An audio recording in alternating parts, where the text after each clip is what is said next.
So, welcome back. We're picking up right where we left off from episode 2, just continuing the coverage of the Fellowship of the Ring here in part 3. Apparently, there's one person who can save them, but he has chosen exile.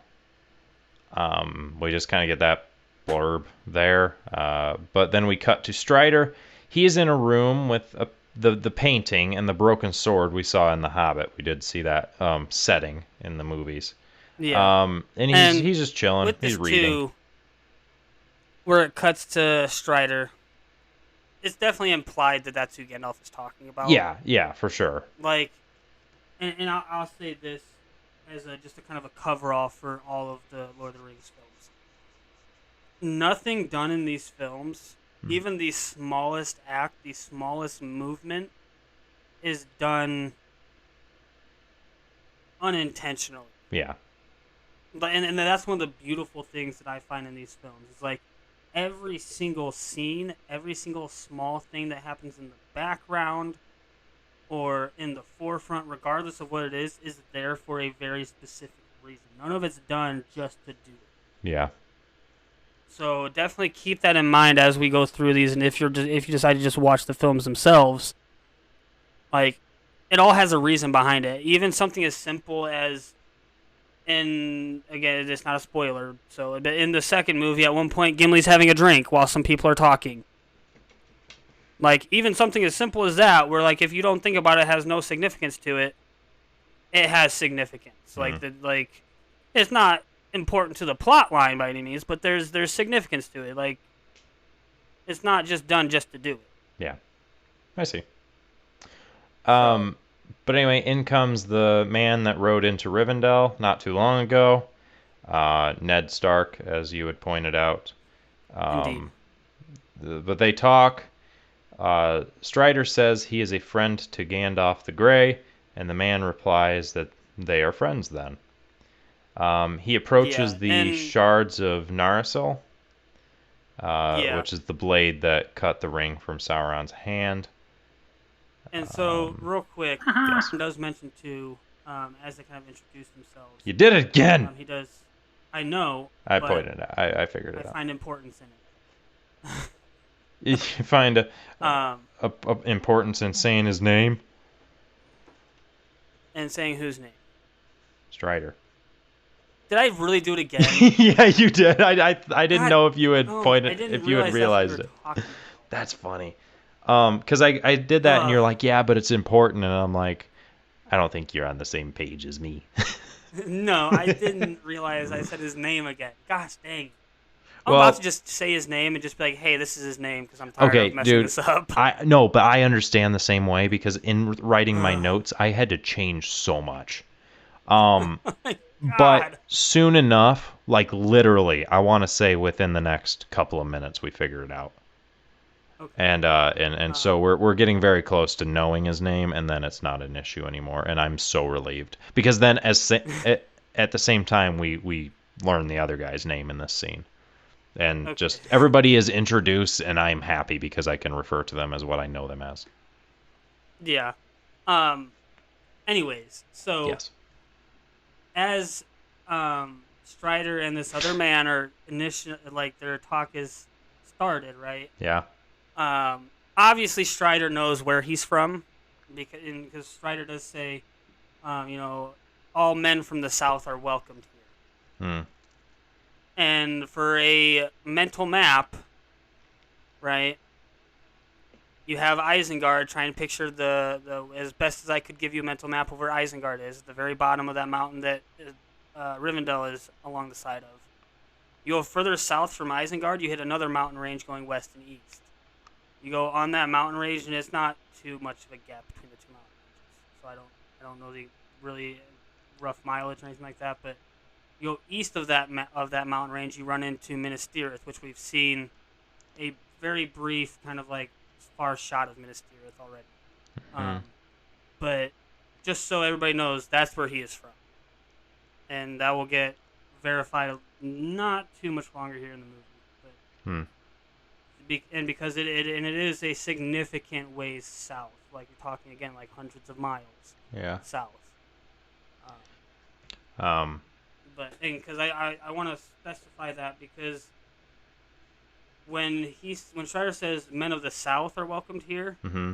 again from watching the movie, you don't really get the information, but there are men further south and I further mean, east and all that.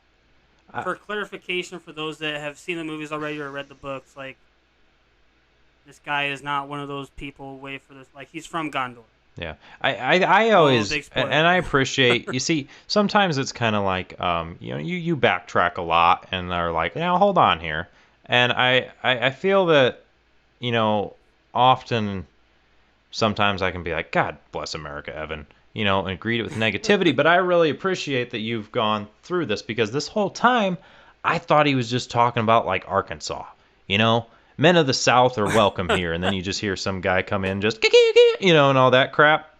Um, so I just, I appreciate the, elaboration because I was going like straight freaking hillbilly, just not even real people Yeah. looking things. And so. But no, he is not from Arkansas, Jacob. Okay. I'm glad that you clarified that. No. I'm learning too, by the way. We are the hosts of this thing, but I'm learning. This is a learning experience for me. And I just want to say, and I hope that those times I do backtrack, that it's not just something that's boring, you know? Because I try to, if I have to backtrack or when I go into something, like I go into it because to Everything's me, boring. Shut up, Evan. Let's proceed. anyways, when I go into something or I backtrack or whatever, and I kind of go down one of those rabbit holes, it's because it's so interesting to me, the backstories and stuff like Yeah. that. Yeah. And I hope that it's interesting to you, and I would definitely even more so hope that it's interesting to the listeners, like to kind of get that background information. Yeah, no, and I appreciate you doing that truly. Like I'll admit earlier when I was saying that I was just fully setting up that stupid Arkansas thing, but like I I do appreciate you, because in that's what we're doing with this, It's like I'm walking through it, and then this is kind of what we've developed our style to be. In that, I feel like I kind of narrate it. I mean, you chime in and everything to help narrate it, but we walk through it, and then you're kind of the one to be like, now let's take this part, and this is why. You really Yeah. do the in-depth part, and I'm kind of walking through the episode, and Yeah. making stupid jokes along the way, which I guess you do too, but Um, anyway. yeah, but so back to the film, right? Yes. We see the shards of Narsil. Right. Um, and as you had said, we kind of in one of the extended scenes in The Hobbit, we got to see the same exact scene. Mm-hmm. And we see this this man from Gondor, pick up the hilt of the blade of what's left of it, and he ends up like cutting his finger on it, and he's surprised that it's still like sharp enough to cut. Because I mean, this blade is over 3,000 years old. Like, how is it still that sharp? Yeah. And then he kind of gets a glance. Like Strider gives him a glance, and he just like just a broken heirloom, and lets it just fall to the ground. Like half attempts to put it back and just lets it fall to the ground and walks away. Yeah. But we do see Strider come up to it, and he goes to set it back up there, but it's like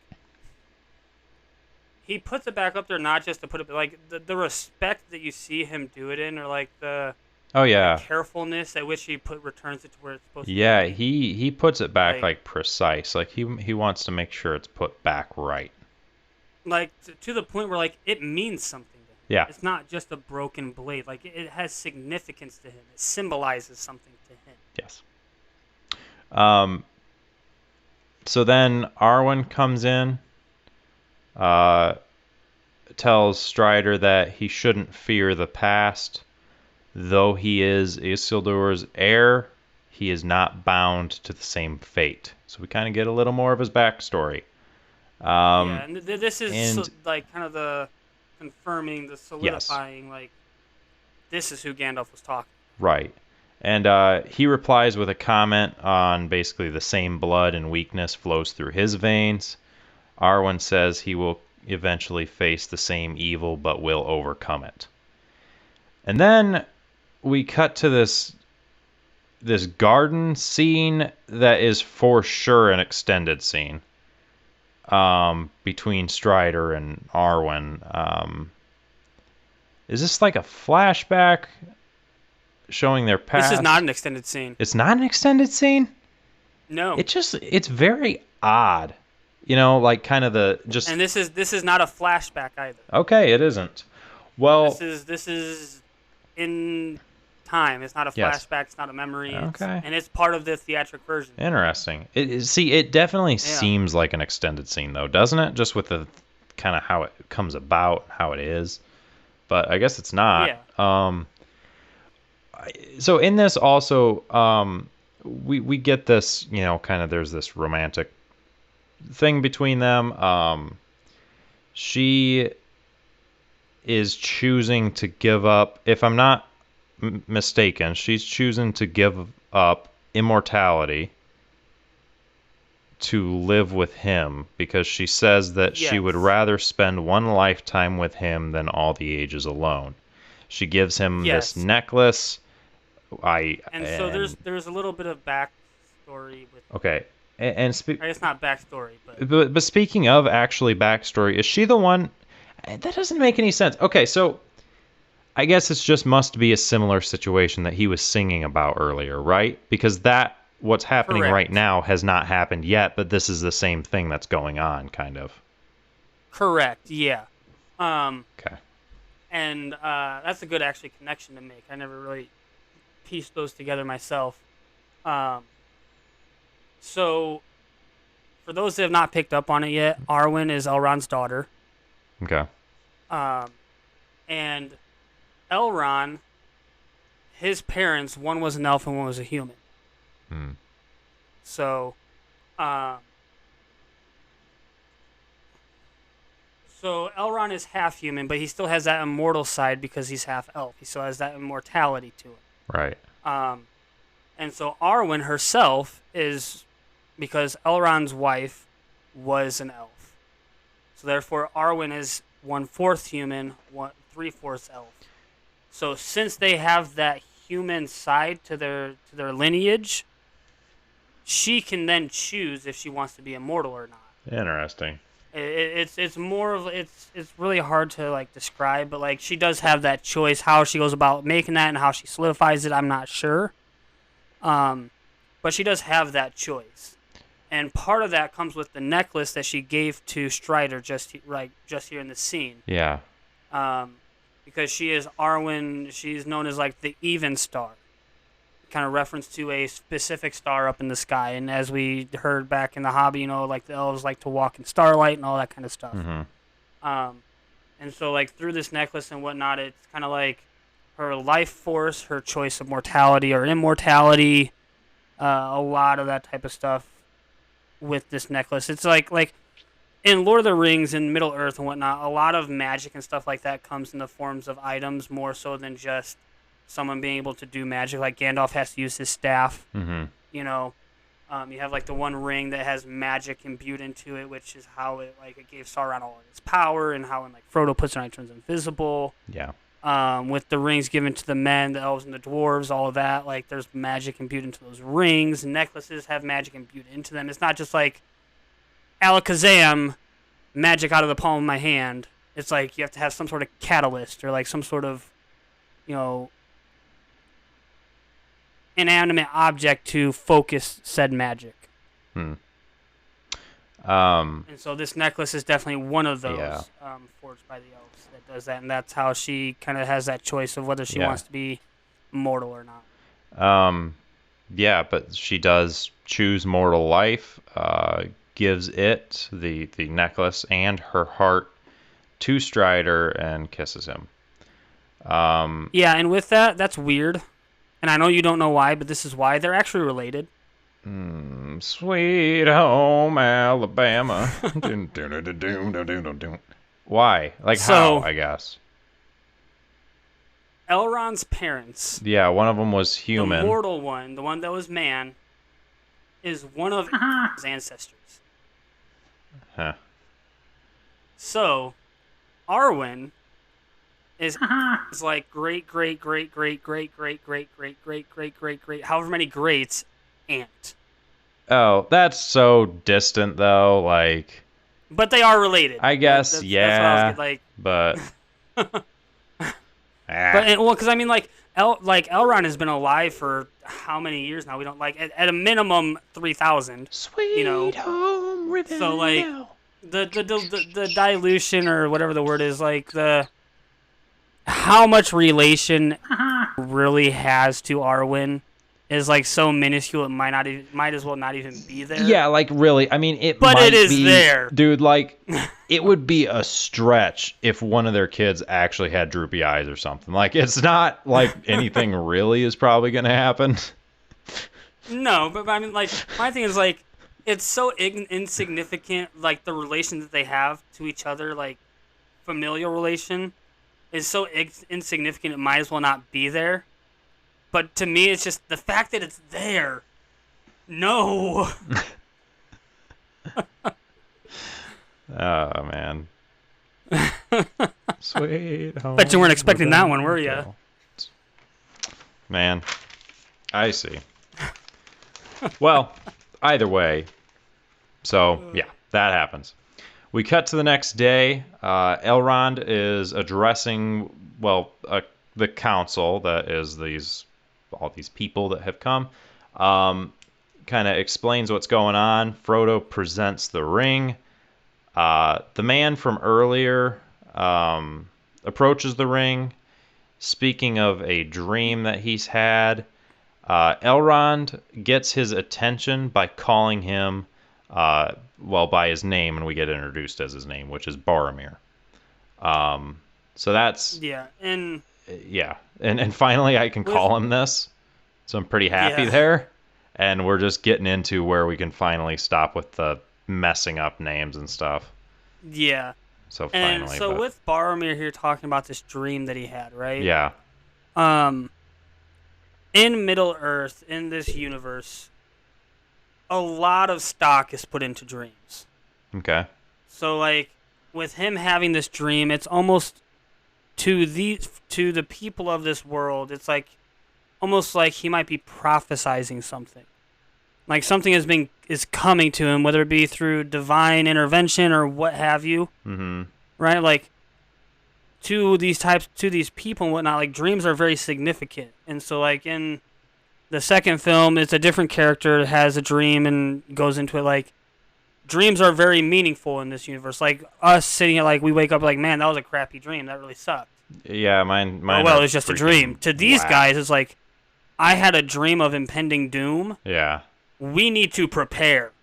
Yeah. Type of thing, you know? And then there's me where I'm like, I'm running barefoot through peanut butter in a parking lot of a Kohl's, and I need to save the president from the spaghetti monster. It's like, it doesn't make any sense, dude. and now meanwhile, these guys are like, just... But see, like, you take that same dream you just had right there, Jacob, and put it in this universe, that dream means something. That I don't even want to begin to decipher that. Yeah. That's crazy. Yeah, exactly. I'm just picturing... Dude, what does Radagast's dreams look like?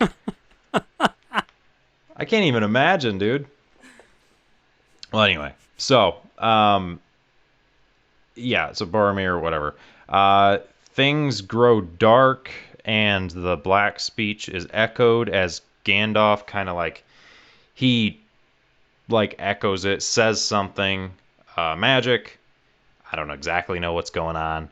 But he does something kind of snapping Boromir out of it, being like, sit down, all right? Knock it off, stop. Obviously, he's being tempted by the ring as he's growing. Number one on this, this is a good, if you could kind of equate this back to when Gandalf does something similar to Bilbo, yeah. When he gets, and it gets all dark, and he like gets really looming and very spooky. Like large in Bag End. Yeah. But what Gandalf is doing here is he is reciting what is engraved on the ring. and he's reciting it in black speech. Right. And so, yeah. speech in Lord of the Rings, again, it has significance to it. It has power to it. So when you have someone like Gandalf, who is very magically inclined, very powerful, in arcane arts, when he starts using black speech, or if he were to start using Elvish speech with like a very specific purpose behind it, like it's almost like he's using magic. He's casting some sort of spell. Like that's why we get this whole dark looming image, and you see all the different characters kind of like getting confused, or like their head starts to hurt or whatever. Like he's essentially, without doing so, being like, quit being idiots, this thing is dangerous. Yeah. Without coming out and just straight up like saying that, that's essentially what he's doing. Right. But Elrond points out, says, never before have those words been muttered here in Imladris. Yeah. Gandalf turns and says, I do not ask your pardon, Master Elrond. The black speech of Mordor may yet be heard in every corner of the West. The ring is altogether evil. So basically Elrond's like, those words have never been spoken here. Like, you have brought their evil here, kind of thing. And essentially. Gandalf's just like, listen, I'm not asking, like, I'm not apologizing, okay, for that. It will be heard everywhere. This is serious crap, basically. Yeah. And Boromir just like shrugs it off, though. He's like, no, like, it's not evil, it's a gift. Like, we can use this. Yeah, because he argues. We can use this to defeat Mordor. He says that it's a gift to the foes of Mordor. Why not use it against the enemy? Strider comments to that it is impossible, as its only master is Sauron. Boromir then asks, what would a ranger know of this matter? Well, because Boromir at this point, too, kind of goes on like, it's Gondor. It's my people that have bled for all of you. It's my people keeping them at bay. Give us this weapon so we can use it. Mm-hmm. And, like, he is, honestly, like, he's speaking about stuff he doesn't understand in terms of the ring. Yeah. But, honestly, he's, like, 100% right on the fact that, like, y'all need to be doing something to help us. Well, is really kind of the way I take this, at least. Because, like, and because Gondor is the ones, they're the ones keeping Mordor at bay at this point. Because you take Gondor with the kind of mental map I've tried to draw for you, right? And you go straight east, not very far, you run into the city of Osgiliath, which is right there on the river. Right on the other side of that is Mordor. So for Mordor to go anywhere, they have to go out of Mordor through there and have to get past Osgiliath and all the other fortresses that Gondor has established. Either that, or they go through what is known as the Black Gates that leads up, and then they have to go hundreds of miles to reach any sort of civilization that they can attack and try and take over. And so, like, Gondor has literally, single-handedly been keeping Mordor at bay this entire time. And I think at this point for Boromir, it's gotten to the point where he's kind of sick of it, He's like, we need help. We need to do something. This is a weapon we can use. Let us use it. Yeah. And he just doesn't understand the true power of it. He doesn't understand the corruptiveness that it has. Yeah. But I always took this as like he's basically like laying blame without laying blame, It's like he's essentially saying y'all have been doing nothing without actually saying it. That's kind of the way I always took this. But Boromir goes, basically he's like, what would a ranger know of this matter? Like, how would you know anything about what you're what you're saying here? And Legolas speaks up, he says, this is no mere ranger. This is Aragorn, son of Arathorn, and you owe him your allegiance. His true identity is revealed here. He is the heir to the throne of Gondor. As we've said and uncovered a little bit later, he is a descendant of Isildur. Finally. And we get that connection, too, from the Hobbit, where Thranduil is like, you should go, Right. telling Legolas you should go meet this guy. His father Arathorn was an honorable man, um, but he's known by Strider. This is like the final nail in the coffin. That's who Thranduil was talking about. Right. And yeah, finally we can call him Aragorn too. You guys will, as listeners, only hear him referred to earlier on as because Evan kept calling him this when we really didn't technically know the name yet, you know? So, I'm sorry, I've seen the movies no, like I a know, million and it's hard to times. do. Like I said, when I'm writing my notes, it was scattered all throughout, and I'm like, dang it, Oh I man. can't keep doing that because it's like I'll say it in the episode, and really I want to uncover things as we get to them, you know, except for some things where it's like essential to mention certain things. Yeah. But in these cases, you know, but either way, yes, we have his name. Boromir says that Gondor has no king, nor does it need one. Gandalf Yeah. kind of reiterates we cannot use the ring. They Well, because it's kind of weird though, because like when you hear that Boromir said, it has no king, it needs no king. Well, then it's like, well, who's ruling the kingdom then, yeah right? And he said earlier, his father, the steward of Gondor, and so his father is essentially the one leading Gondor right now because they don't have a king. He's like acting in the king's stead, acting in his place, but he's not the actual king. yeah. Just for clarification on that. Hmm. But anyway, they conclude that the ring must be destroyed.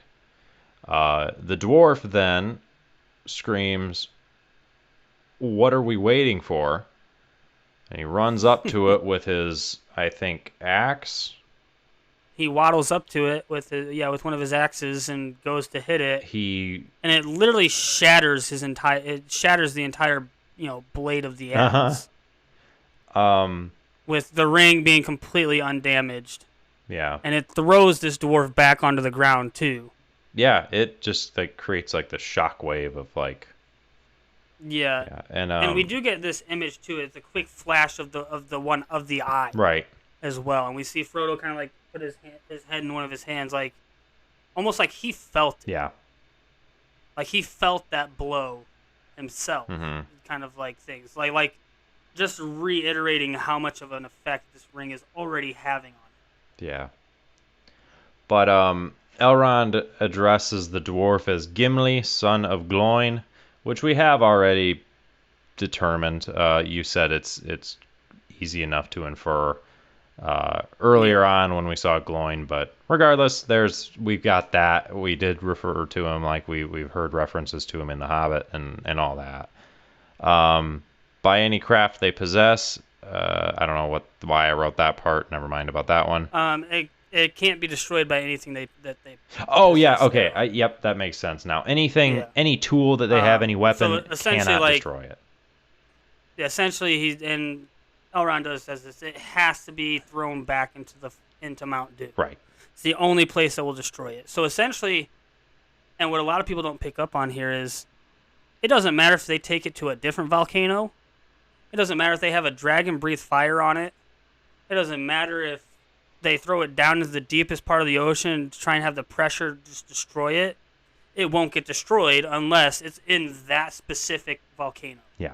because of the magic that is on that ring. Right. So, in order to destroy it, must be thrown into Mount Doom, which, like as you said, is its origin into Mordor. Yeah, and So because then, in The Hobbit, we hear, I don't remember who's talking about, I believe it's Gandalf. But they're talking about like the dwarven rings as he's trying to figure out what happened to the ring that Thorin's father and grandfather had, mhm. and they mentioned that like 4 of them were devoured by dragons and are destroyed. Like, and those are magic rings, right? They have magic power to them. Well, guess what? This ring is so much more powerful than those that it doesn't matter if a dragon devours it, breathes fire on it, it doesn't do anything. Mm. And I just want to say that just to clarify, like, dragon fire is powerful enough to destroy magic rings. Not this Just one. not this one. Yeah. But we do then get this another meme moment. Just that one does not simply walk into Mordor. Yeah. It's impossible. He says, this is Boromir saying this. it is heavily guarded with evil. The air is poison. There's so many things where it's just like it's not. Yeah, it's like, You just can't. like it's guarded by more than just orcs. Evil does not sleep there. Yeah. As you said, the air is like poison. The Great Eye is always watching. Like, you can't just go there. It's a barren wasteland. You couldn't do this with 10,000 men. Yeah. Like, how do you expect us to do this when we couldn't even, like, even with an army, any of the armies we have today, we couldn't do it. Yeah. And that, too, with the Battle of Last Alliance, just to, I guess, really, truly realize the significance of that battle. Like, Boromir is straight up saying here, with 10,000 soldiers, trained fighting soldiers that know what they're doing on a battlefield, you couldn't get there. It's like, and he's talking in today's reference, of the armies they have at this point in time. Yeah. So that just like the significance of that, like how big were the armies back then? The last time that, these like men and elves when I were able to actually get in there and fight. How big were their armies? How well trained? How powerful were their warriors? Like, it has a lot of significance to it, like, with inference at least, like, and it's all just to help drive home that, like, Mordor's not just a place that you go to. It's not just a place that you just walk into and, stroll in, skippity dippity doo-dah. Like, can't do it with an army, and I'm sure in Boromir's mind, one person couldn't just walk there. Like, one person just couldn't just, like, go to Mordor. Like, they'd be killed right away. Yeah. Like, you couldn't sneak in. There's too much there to see you and then kill you. Yeah. So I would say at this point for Boromir, at least, like, it's impossible. Yeah. But Legolas goes, "Have you not heard what Lord Elrond has said? It must be destroyed." And then they all kind of start arguing. Gimli shouts some elfist things. Frodo is kind of staring at the ring. And he stands and he says, "I'll take it." Though he doesn't really know the way. But he volunteers, because, like, as we said, he's, to this point, he's like, well, this is the end of my quest. Like, I got it here, But now he's kind of volunteering to further it, And he's going, "I'll take it. I'll do it," And Gandalf offers to help as well. Yeah.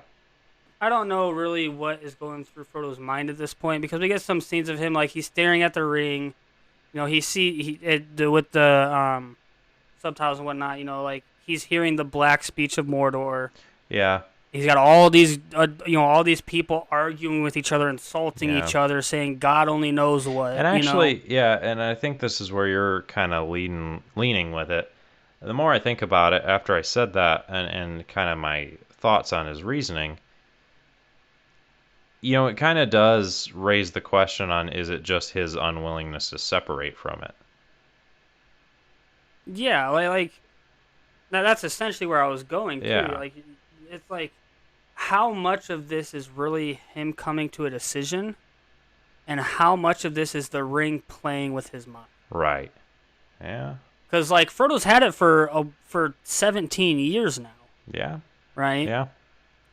Like, how attached now is the ring to Frodo? Yeah. Like, the ring has been with him for a long time. It knows how to get inside his mind now. Like, how much of this is really his choice? Yeah. And how much of it is the ring messing with him? Yeah. But after this, Gandalf offers to help. Aragorn joins, saying, "You have my sword." Legolas joins, saying, "You have my bow." Gimli says, "And my axe." And Boromir says that Gondor will help if it is what the council has decided. And they have decided yes, but Sam... I kind of have I get the feeling from Boromir here, though, like, he doesn't want to. No, he's just kind of like, but he refuses to let Gondor be left out of the loop. Yeah, Yeah. Like, he doesn't want to go on this journey. He doesn't want to do this. Yeah. But he'll be damned if, like, Gondor's not going to help in this. Like, Gondor's been carrying the weight this entire time. Yeah. Gondor's been protecting everybody this entire time. He's not gonna let the final defeat of the enemy come from anywhere that Gondor is not included in, Yeah. type of thing. That's kind of the feel I get from Yeah. that. But so they're all like, "Yep, this is what we're doing. We're going there," And Sam comes running in. He goes, "Not without me." And Elrond points out, he goes, "It would seem that these two are inseparable, even when Frodo is invited to the secret council meeting and Sam isn't." Like, basically being like, you weren't really invited, but you're here. Yeah, essentially. And then we see Merry and Pippin, though, over hiding behind some pillars, like they were there too. And they come running in, and Elrond declares, he's like, 9 companions, like, this is our group. Which, just to reiterate, it's the 9 of these guys is Frodo, Sam, Merry, Pippin, Aragorn, Legolas, Gimli, Boromir, and Gandalf. And it cracks me up too, though, when Merry and Pippin come running in. Yeah. Because Pippin says, like, anyways, you need people of intelligence on this sort of mission, quest, thing. And Merry just leans over and is like, well, that rules you out, Pip. Yeah. And like, dang. Yeah. Savage. So he says that, but then Elrond declares them. He's like, here's the 9 companions, you are the Fellowship of the Ring. And then they're just kind of like, yeah. This has some symbolic significance to it as well. Yeah, but yeah, go ahead with what go ahead. Because you have the 9 companions, right? You have the Fellowship of the Ring. Yeah. Well, what else do you have 9 of? The 9 Nazgul. Yeah. And so it's just kind of like a symbolic thing. It's like, 9 going on this quest to destroy the ring, but hey, you have 9 hunting you to try and kill you to stop this from happening. It's like just the symbolism there. I really like. Yeah, it kind of mirrors it in a way. But then Pippin just kind of goes, "So where are we going?" Like he hasn't been paying attention this entire time. He had absolutely no idea what's going on. He's just like, "Yeah, I'm a part of this now, and you need me." And then they're like, going along with it, and he's just, "What are we doing?"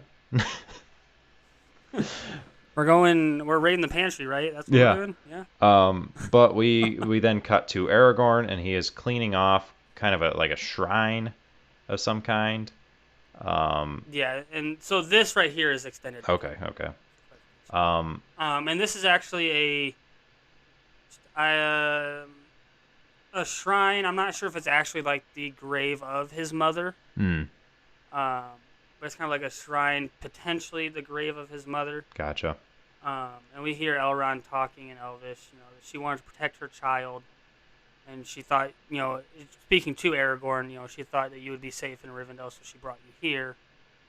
But she knew that he'd be hunted his entire life because of his, his lineage.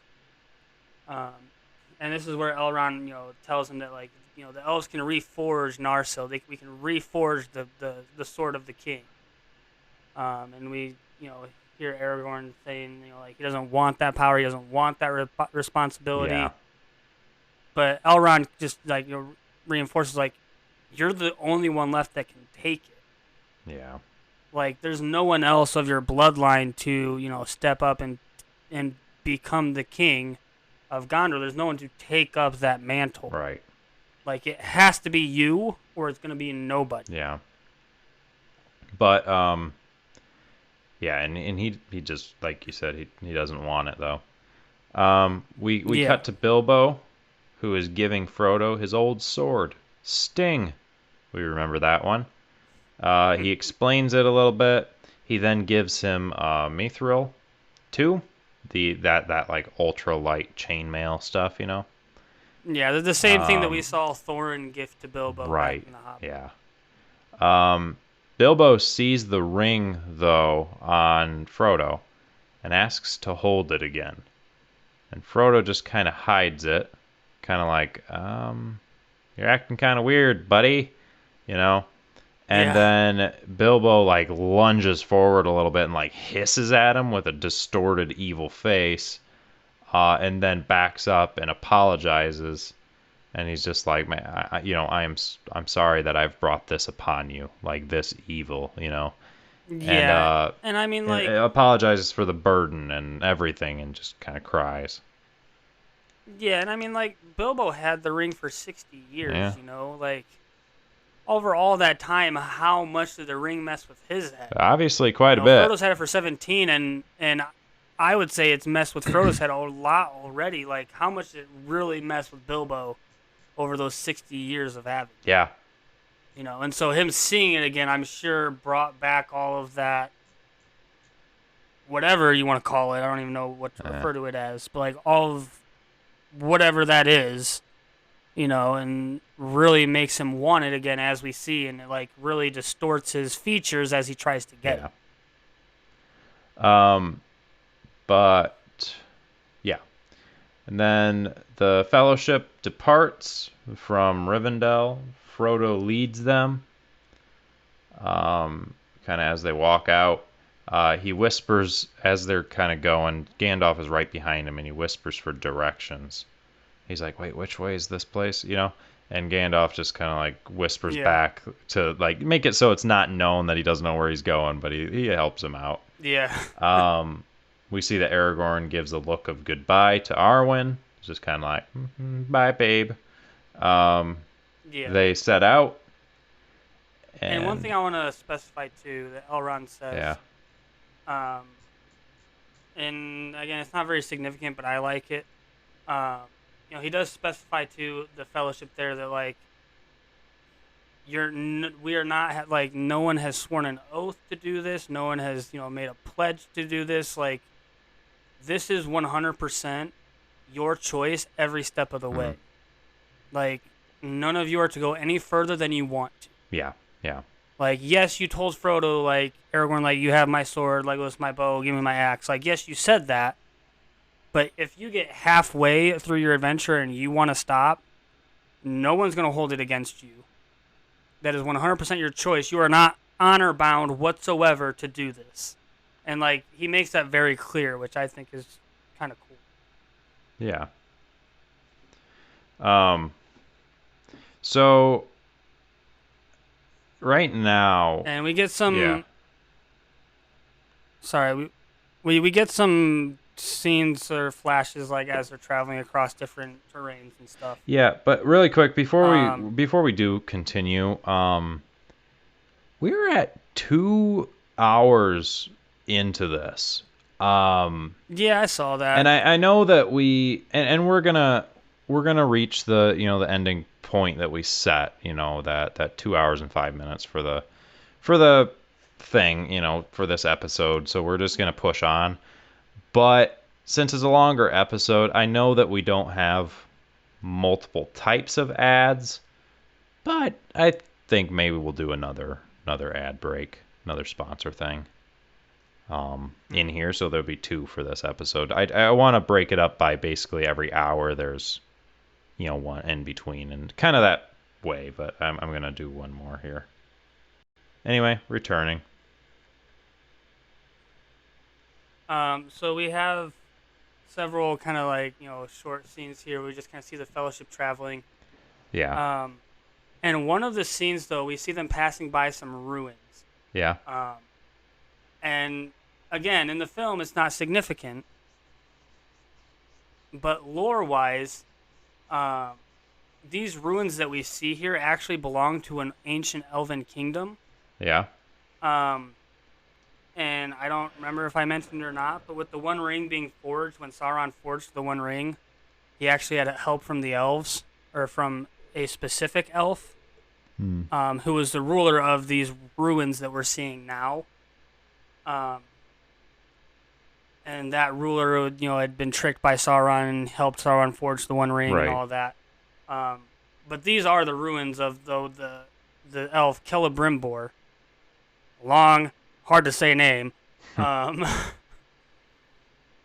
but these are the ruins of his old kingdom. Hmm.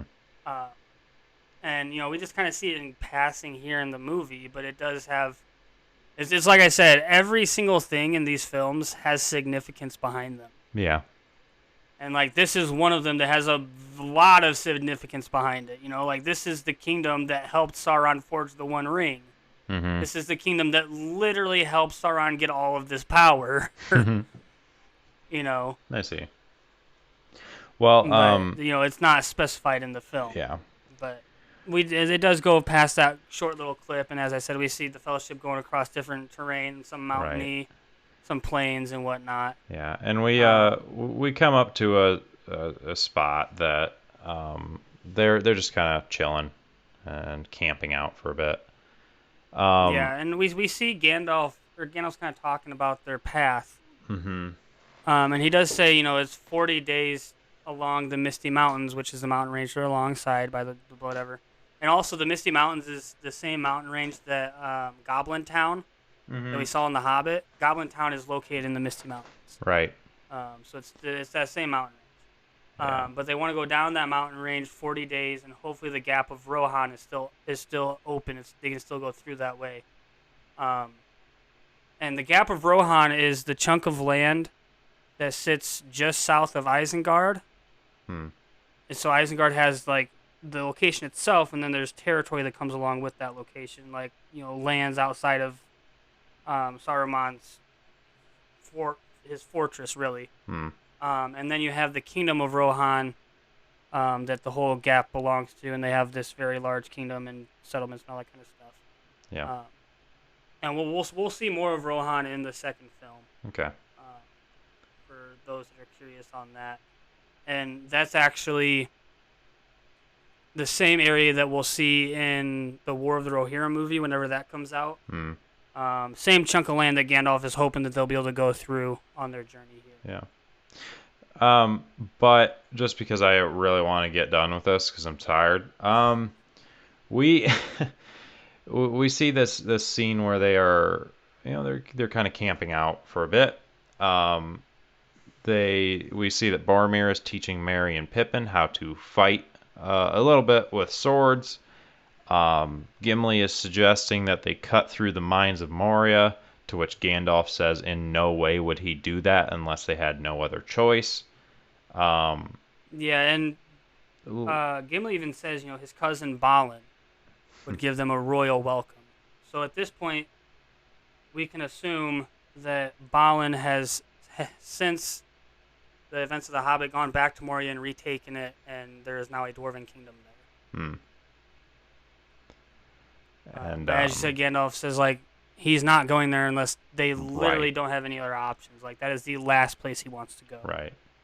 But we see Legolas stand up on a rock, and he sees what they assume is a very dark cloud heading their way. Yeah, it kind of looks that way. And meanwhile, we see Boromir accidentally pinch Pippin's finger or something like that in their training, to which then Pippin kicks Boromir in the shin, and they both attack him, him and Merry both. Aragorn's just kind of laughing, and Boromir's laughing as well as they attack him. But then Aragorn goes to break it up, but he gets knocked down, so it's just kind of this whole mess. But it cuts back to that cloud. That cloud, yeah. And as it gets closer, we can see that it's not a cloud. No, not at all. It's and Legolas, says, it's Crebain from Dunlin. Yeah. And Crebain are a type of bird. Dunlin is the land around Isengard. Yeah. It's not part of the Kingdom of Rohan. It's its own separate. I wouldn't even call it a kingdom. Small. I guess technically nation, but they're in league with Saruman. Just keep that in mind. Okay. So Saruman's using these Crebain as spies. Right, and they point that out as they try to they go and hide, and they say that they're spies of Saruman. They have to take a pass that leads them up a mountain through some snow in order to get out of there. Yeah. Frodo. So they have to take the pass of Caradhras. Yeah. Try saying that 3 times fast. But that's just, it's a path up through the mountains. Yeah. Not even up over the mountains, which is very dangerous. And again, another reason why Gandalf wouldn't want to take it. Right. And, but Frodo tumbles a little bit and drops the ring. Boromir picks it up and stares at it, and he's kind of entranced by it a little bit. So we kind of get that eeriness, like, dude, don't you dare. Yeah, like, you better not. Yeah, but he does return it to Frodo, and they keep moving. We Yeah, but it's not even. It's not. It's like he doesn't return until after like Aragorn's. It's like threatens him without threatening him. Like the tone of his voice is like, "Better give it back or else," yeah, type of thing. yeah, And we do see Aragorn does have his hand on the hilt of his sword as well. Like he's ready to kill Boromir if that's what it takes. yeah. So we cut back to Saruman though, and he knows where Gandalf is going. Like he can tell the path that they chose to take. Go back, and Legolas notices a fell voice in the air, which is Saruman, which is trying to bring down the mountain. Like he's casting he's messing with And stuff. with the subtitles, it says Saruman speaking in Quenya, which I'm assuming is some weird language for spells. Yeah, I don't have a clue. probably. But yeah, essentially at this point, Saruman is like using magic to control the weather. Yeah. To try and force them back down off the mountain and make them take a more dangerous road. Right. Yeah. And he is doing that. He's sending in storms. Snow chunks are falling. Lightning is striking. And actually, snow falls on them and our So I think it's funny though because right before the snow falls on them, if you look at Legolas, he's walking on top of the snow while everybody else is trudging through the snow. I didn't notice that. Like you see, like Gandalf like trudging forward, like using his staff to move out of the way, and like the hobbits and Boromir, Gimli, Aragorn, all of them like struggling their way through the snow, and Legolas just walking right on top of it, like it's nothing. But yeah, then they get buried. But they do get their way out. Gimli suggests the mines of Moria again. Gandalf thinks, and we hear Saruman's voice saying, Gandalf fears those because the dwarves were too greedy and dug too deep, awakening something. Darkness of Khazad-dûm awoke, shadow and flame. Yeah, and because Boromir even says, like, why don't, like, take the Gap of Rohan or, like, go towards my cities, like, go towards Gondor and take that road. Mm-hmm. But I think anyone that has any sort of decision-making in the Fellowship, so basically Gandalf and Aragorn, don't really trust Boromir right now. So, like, any suggestion that he makes, they're just going to dismiss. So, but yeah, like you said, we do. Saruman does talk about something being awoken and down deep underneath Moria, and Khazad-dûm is the dwarven name for Moria. Gotcha. But Gandalf says, "Let's let the ring bearer decide." Frodo decides to go through the mines. So be it, says Gandalf. Frodo joins Gandalf, and he asks about Frodo's shoulder, the ring, comments on how its power is growing. He warns Frodo of its effects and says not to trust anyone too much. They end up reaching the walls of Moria, and as we saw in The Hobbit, dwarven doors are hidden, and similar to it, it mirrors only moonlight and starlight. So, I don't know if this is the right place to bring it up, but I'm going to bring it up here anyways. With this, because they've reached kind of like a pool of water right there along this side of the wall of Moria. Yeah. And as they're sitting here, the moon comes out, and we see the door appear, and Gandalf translates it to the doors of Durin, Lord of Moria, speak, friend, and enter. Yeah. And he's trying different words and whatnot, and it's not opening. He tries Elvish and Dwarvish and a bunch of other different languages to try and open it. Yeah. But it doesn't. And finally, when it does open, well, okay, I got some more if you have before that something, sorry, happens. before I get, yeah. So we'll go to where that when it does open, you can maybe touch on it then. Yeah, sorry. But so the moonlight illuminates it, and we see it, and Gandalf tries to open it with a password, but it won't open, as you just said. Pippin then goes, "Well, what are you gonna do then?" And Gandalf just snaps at him. He just goes, he spouts off and he goes, "Knock your head against these doors, Peregrine Took, and if that does not shatter them and I am allowed a little peace from foolish questions, I will try and find the opening words." So he's basically like, well, what are you going to do? Well, I'm going to smash your brains in if you don't shut your mouth. Essentially, yeah. I mean, but anyway, yeah, then Gandalf continues trying to figure out the words. Aragorn and Sam release a horse to go on its way. I guess its name was Bill. Merry's throwing stones in the water, but Aragorn stops him, saying, "Do not disturb the water." Frodo picks up on the door being a riddle, as it says, "Speak, friend, and enter." And kind of the emphasis is different on how he's like, wait a minute. Because, it's like we originally read it kind of as, "Speak, friend, and enter," you know? But it's being literal, like, speak, friend, Yeah, like, say the word literally friend. say friend and enter. So yeah. With this, he was like, what's the Elvish word for friend? And then Gandalf says, which is like basically melon. I don't know. But he says that and it opens. Yeah, and so they start to come in, and Gimli's talking about, like, it's a great place. My cousin Balin's here. They call it a mine. Like, it's going to be a lot of good food and drink and whatnot. Yeah. And then we see the surrounding area of this initial room, and we see a bunch of dead dwarves with arrows in their bodies, and, like, it's not, like, fresh. Like, these bodies have been here a while. Yeah.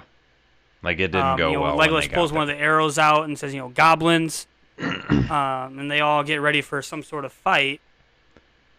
But as they get ready to leave, Frodo gets grabbed by something. Yeah. There's a bunch of, like, tentacles that come in from the water. Yeah. And so Sam hacks at the one tentacle that has grabbed Frodo's leg, and it retreats back. But then they all come rushing out, and it's going for Frodo, and they start trying to fight this thing off. And it looks almost like some sort of weird kraken. Yeah, kind of. I labeled it as a spider octopus. Or spider squid thing. That's what I titled it as. But I mean, it's pretty well, yeah. Yeah, but we see, Aragorn and Boromir are like cutting off tentacles. Legolas is trying to shoot it. Mm-hmm. And finally, Legolas shoots it right after Aragorn cuts one of the tentacles that's holding Frodo, and Frodo falls into Boromir's arms. Yeah. And Legolas shoots it, and it falls back. Comes back in, crushes the door as they fall back into the mines of Moria, and they're stuck in there. Right. So one of the thing I wanted to mention here. Yes. And I kind of started saying it too early because it's involving this creature. Okay. And now that we have seen this first room with dead dwarves, we can make a pretty strong assumption here. Yeah. That Balin's attempt to retake Moria failed. Yeah. We can make that assumption here because, like, if it hadn't, they would have cleaned this up. They wouldn't have just left their dead, friends and family lying there on the ground to decay. And so, a little bit of background on that, and I know we're kind of pressed for time, but yeah, it's kind of cool but kind of sad, and it involves some of the members of The Hobbit. Mm-hmm. So, Balin came back to Moria after the events of The Hobbit to try and retake it. And they do retake it, and they set up their home here for about 5 years. And over those 5 years, they're battling goblins and whatnot that, again, we can assume are here in the mines because of, Legolas pulling the goblin arrow and whatnot. We can make those assumptions. Mm-hmm. I think it's safe to say. I think it's a safe assumption to make. Yeah. But they entered through the entrance on the other side of Moria. Because if you think Moria is in the heart of a mountain, Yeah. so therefore they would have entrances on both sides. Right.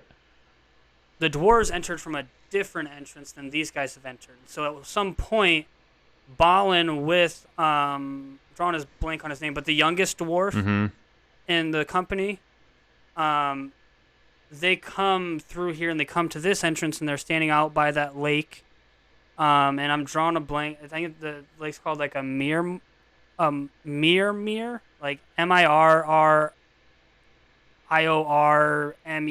something weird like that. I can't really pronounce it. But essentially like the Lake of Durin, like significance, blah blah blah. But that creature actually kills the youngest member of the company of 13. It kills and eats him. And another one of the company, trying to think of his name now. I'm drawing a blank on all their names. I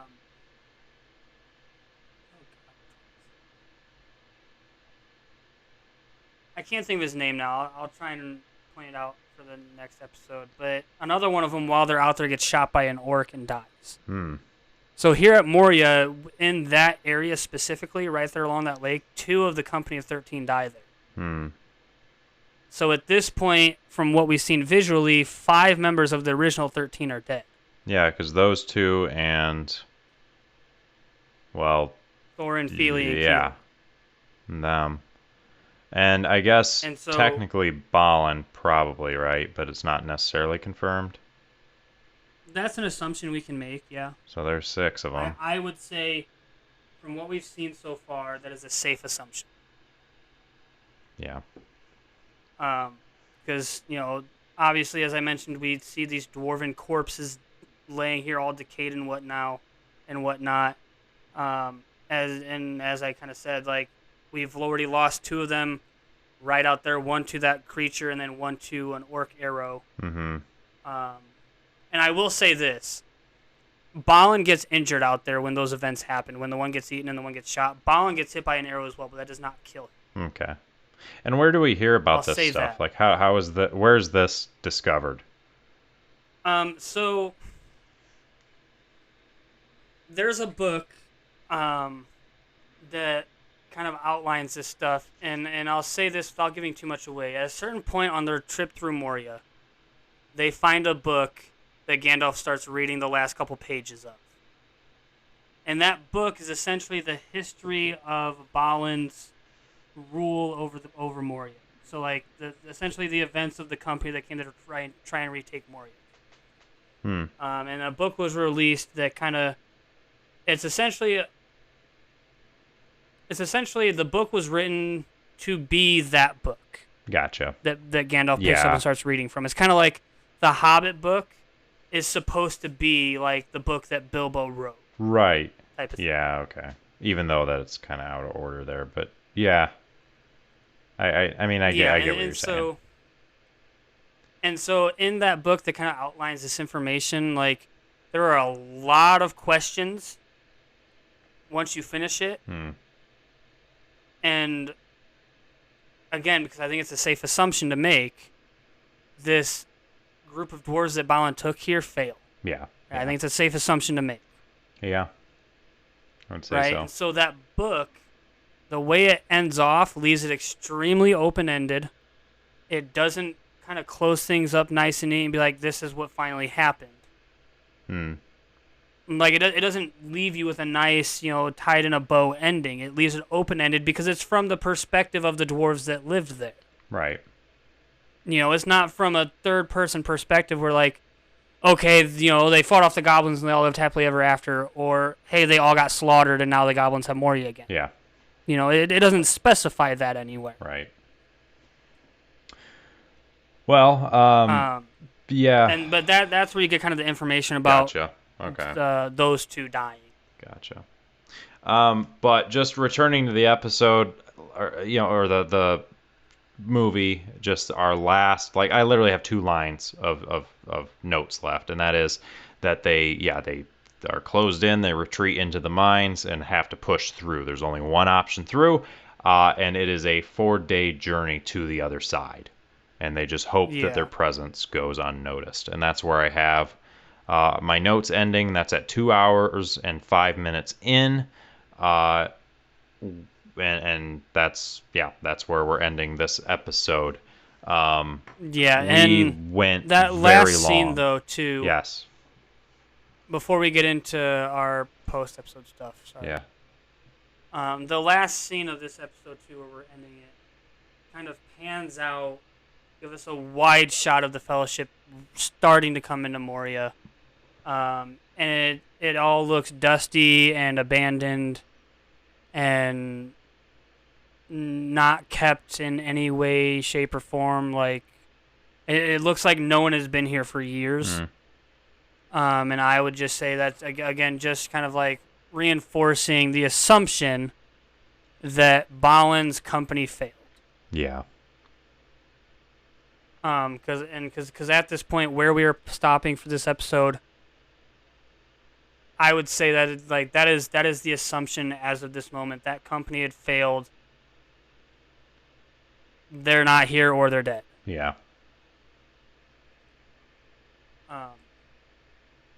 But yeah, like you said, that's where we'll leave off on this episode. Yep. So anyway, yeah, this was a long episode, 2.5 hours.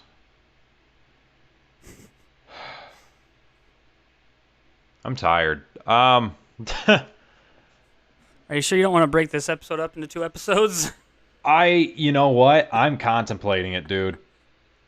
Well, anyway, so yeah, that's kind of our coverage. We are going to break this up into 2 episodes. You'll be already aware of that because we'll do some post-editing stuff or some post-recording stuff to then edit. But yeah, thanks for listening for second part of this. For second part of Fellowship of the Ring. I don't know, Evan, you got any closing comments kind of to say, or? I just want to say, with this most recent, or with this last, few minutes of the coverage, I feel like I'm giving some spoilers, but I think they are necessary. So I apologize if someone has not seen the film and this is like spoiling something for them. But well, I feel like kind of talking about like Balin's expedition and that kind of stuff, like some of that, and with my assumptions that I have given, like these are the assumptions that I think would be made at those points. I think they're necessary. Yeah. Based off of what we've seen, this short little bit that we see right here at the entrance of Moria, I do think they are truly necessary to kind of give a certain way of approaching the next parts of the film. And I do truly believe they are very valid assumptions to make. But if someone doesn't like that I made them or the way that I said them, I do apologize for that.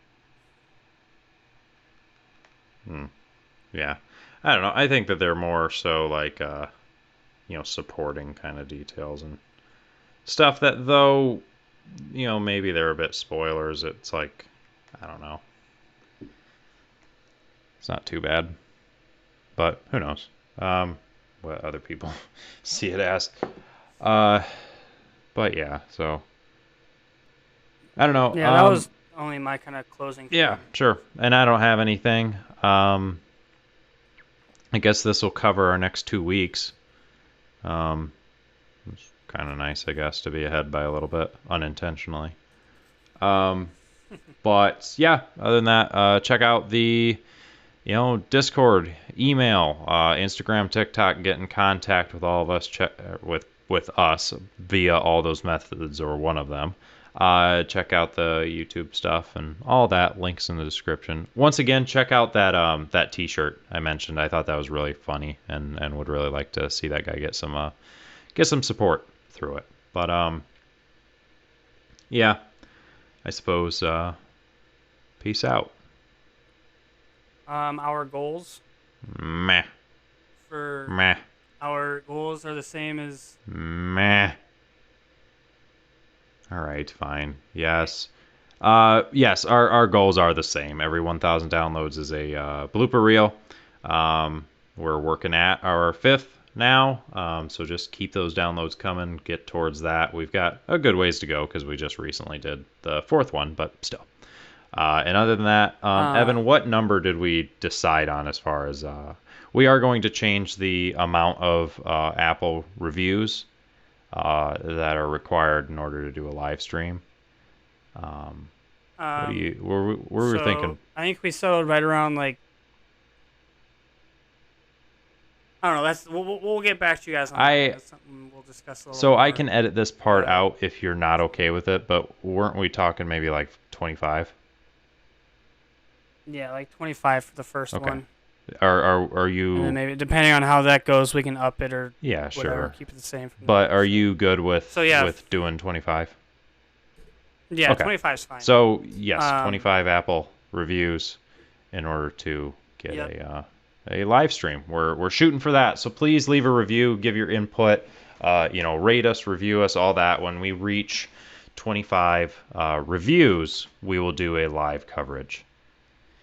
Yeah, and the reasoning behind that change is just because looking back on it now, I think we both kind of realized that starting it out at 100 reviews is pretty. It was a bit steep. Too ambitious, I think. Yeah. And it's just kind of like, if you guys see us at 10 reviews and it's at 25, that looks way more attainable than seeing us at 10 reviews and be like, man, we have to get 90 more now. Right, and we want it to be, we want that sort of thing to be, I don't know, we don't want that gap to discourage you from doing that or make you feel like it's not going to make a difference or whatever. We want to encourage you to let us know what you think. And so in that, seeing that a goal is a little more attainable, and especially, I mean, I think that we set it a bit high for starting out anyway. Yeah. But still, there's a lot of reasons behind it, and I just think that, seeing it as more obtainable is, it would be pretty encouraging, at least to me, to want to leave a review. And we really would like to encourage you guys to leave reviews because we want to, I mean, obviously it helps us out, but we really do want to know what you think and everything. So yeah, 25 is what we decided to go to. But I mean, other than that, I don't have anything else. Nope. Other than that, I got nothing. So peace out. Guess we'll catch y'all next time. Yeah. For part 4. Yep. Part 4. Of Fellowship of the Ring coverage. Yeah. Till then, peace. Bye. Deuces.